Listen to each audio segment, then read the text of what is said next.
قل اطیعوا اللہ والرسول فإن تولوا فإن اللہ لا يحب الکافرین۔ یہاں پہ اللہ نے کیا فرمایا؟ قل اطیعوا اللہ والرسول، اللہ اور اللہ کے رسول کی اطاعت کرو، فإن تولوا فإن اللہ لا يحب الکافرین۔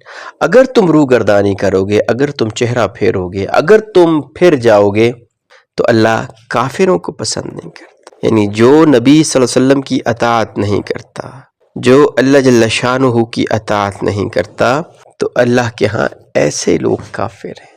اب پچھلی آیت میں جو ورڈ یوز ہوا تھا وہ تھا اتباع، قل ان کنتم تحبون اللہ فاتبعونی، میری اتباع کرو۔ پچھلی آیت میں یوز ہوا ورڈ اتباع اور یہاں ہوا اطاعت، اطیعوا۔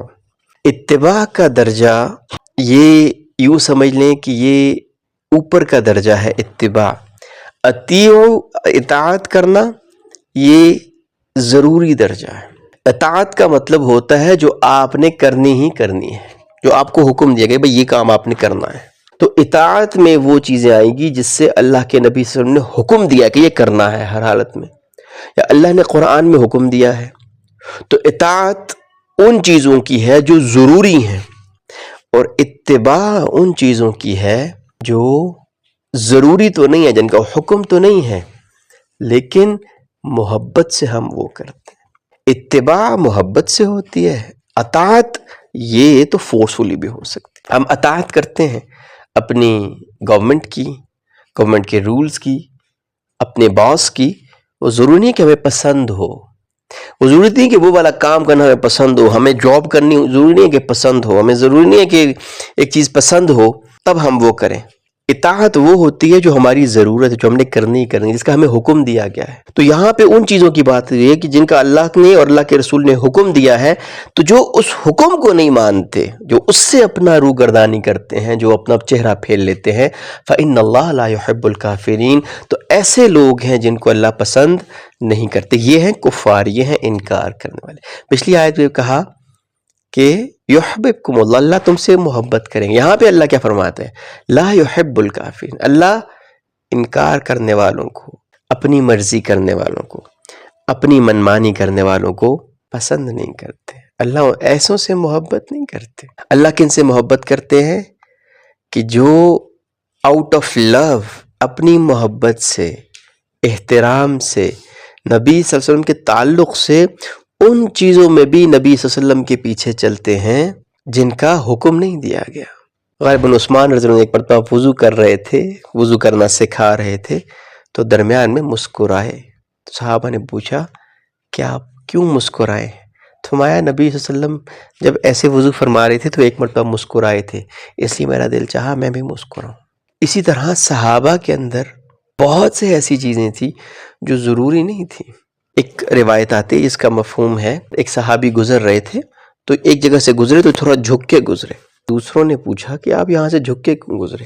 کہا میں نبی صلی اللہ علیہ وسلم کے ساتھ یہاں سے ایک مرتبہ جا رہا تھا تو یہاں سے ایک ٹہنی نیچے ہوئی تھی درخت کی، یہاں ایک درخت تھا اس کی ٹہنی نیچے ہوئی تھی، تو نبی صلی اللہ علیہ وسلم تھوڑا سا جھک کے گزرے تھے، تو اب میں جب بھی یہاں سے گزرتا ہوں تو جھک کے گزرتا ہوں۔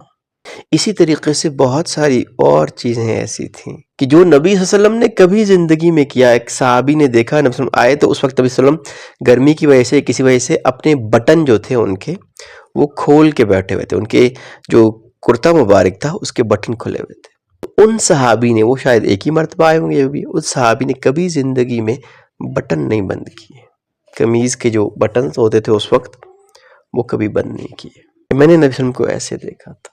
تو جو اتباع کرنے والے ہوتے ہیں وہ اس طریقے سے کرتے ہیں۔ جیسے میں نے آپ کو اس دن ایک سنائی تھی کہ نبی صلی اللہ علیہ وسلم کو کدو پسند ہے، تو وہ ایک صحابی جو تھے انہوں نے چن چن کے نا وہ کدو کھا رہے تھے، تو پھر کہنے لگے کہ میں نے نبی صلی اللہ علیہ وسلم کو یوں چن چن کے کھاتے ہوئے دیکھا ہے، تو میرا دل چاہتا ہے کہ میں اس طرح کروں۔ آپ دنیا میں دیکھیں کہ جو کسی کو پسند ہوتا ہے، کوئی لیڈر آپ کو پسند ہے، کوئی اداکار آپ کو پسند ہے، کوئی اور دنیاوی اعتبار سے کوئی شخصیت جو کوئی سکسیسفل ہے وہ آپ کو پسند ہے، آپ اسی کو فالو کرنے کی کوشش کرتے ہیں۔ تو نبی صلی اللہ علیہ وسلم تو ان سب سے بہت اوپر ہے۔ اور یہ دنیا میں ہم جن کو بھی اپنا رول ماڈلز بناتے ہیں، جن کو ہم اپنا سمجھتے ہیں کہ یار یہ بہت امپورٹنٹ لوگ ہیں اور یہ بہت پرفیکٹ لوگ ہیں، ان میں سے کوئی بھی پرفیکٹ نہیں ہوتا، تو ہزاروں خامیوں کا مجموعہ ہوتے ہیں۔ تو نبی صلی اللہ علیہ وسلم تو وہ واحد ہستی تھیں، یا واحد نام ہی کہیں تو وہ ہستی تھی جو اللہ نے انسانوں میں سب سے کامل بنا کے بھیجے تھے۔ تو ہمیں کس چیز نے روکا ہے کہ ہم نبی صلی اللہ علیہ وسلم کا اتباع نہ کریں؟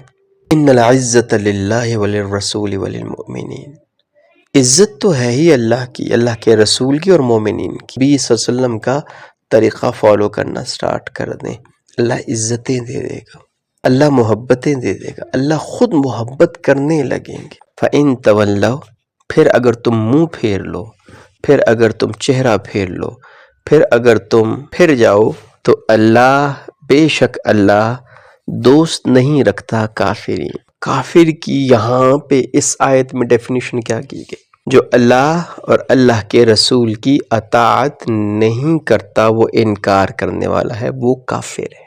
دیکھیں کچھ آیت پیچھے ہمیں کیا کہا گیا تھا کہ کفار کو اپنا دوست نہ بناؤ، منع کیا گیا کہ تم لا يتخذ المؤمنین الکافرین اولیاء من دون المؤمنین، مومن کفار کو دوست بھی نہ بنائیں۔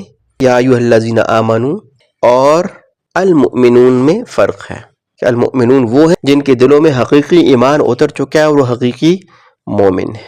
تو یہ اس لحاظ سے ہمیں، جس طرح یہ اگلی آیت ہے، اس میں ہمارے پاس آپشن نہیں ہے کہ اللہ نے کسی چیز کا حکم دے دیا یا نبی صلی اللہ علیہ وسلم نے کسی چیز کا حکم دے دیا تو اب ہمارے پاس آپشن آ گیا جی کہ ہمارا دل چاہا تو ہم نے اس پہ عمل کیا، دل نہ چاہا تو اس پہ عمل نہ کیا۔ ایسی کوئی صورت ہمارے پاس نہیں ہے، اس لیے کہ اگر ہم اطاعت نہیں کریں گے فَإِنَّ اللَّهَ لَا يُحِبُّ الْكَافِرِينَ، تو نبی صلی اللہ علیہ وسلم کا اتباع ہی حقیقی ایمان کی نشانی ہے، اور نبی صلی اللہ علیہ وسلم کا اتباع حقیقت میں اللہ کا اتباع ہے، اللہ کے قرآن کا، اللہ کی کتاب کا اتباع ہے۔ کیوں کہ نبی صلی اللہ علیہ وسلم کی تو زندگی بعین ہی قرآن تھی، جو اللہ کا حکم تھا سب سے پہلے نبی صلی اللہ علیہ وسلم نے پورا کیا۔ تو ہم اگر نبی صلی اللہ علیہ وسلم کا اتباع کریں گے تو بیسیکلی ہم اللہ کی کتاب کا اور اللہ کے احکامات کا ہی اتباع کر رہے ہوں گے۔